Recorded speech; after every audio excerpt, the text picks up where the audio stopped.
Պարոն Սիմոնյան, Սերժ Սարգսյանը հայտարարել է, թե քաղաքական ուժերից եւ քաղաքասարակությունից բացի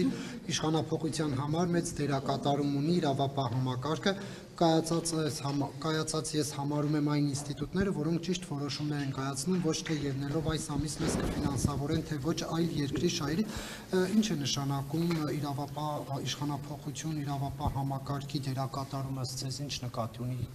Արդյոք սա նշանակում է, որ 2018 թվականին ինքը նորմալ չի ֆինանսավորել իրավապահ համակարգին, դրա համար իշխանափոխություն է տեղի ունեցել, սա մեկ։ Երկրորդը, ես գնահատում եմ Սերժ Սարգսյանի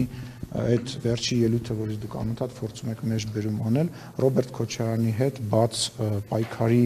շփման մի նոր փուլ, եւ չեմ ուզում մատի եւ մատանու արանքան գնեմ, իրանք երկվորյակ եղբայրների տրամաբանությամբ ապրել են եւ երկվորյակ քաղաքական եղբայրներ են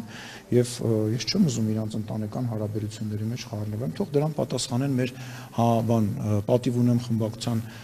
ներկայացուցիչները, հետո իրանց պատասխանեն Հայաստան Դաշնապահը։ Գիտեք ինչ, Սերժ Սարգսյանի քաղաքական պատմական էջը վաղուց փակված է բոլոր հարցումներով իր վարկանիշը, բացասական վարկանիշը, 3 ամնավատ բացասական վարկանիշ ունեցող մարդ կա, առաջի երյակի մեջ ինքն է Ռոբերտ Քոչարյանը, երրորդի անունը չեմ ուզում տամ։ Ինչու՞։ Նիկոլ Փաշինյանն է։ Չէ, Վարդուր Վանեցյանն է, որ հարցնում եք։ Վերջին, եթե 3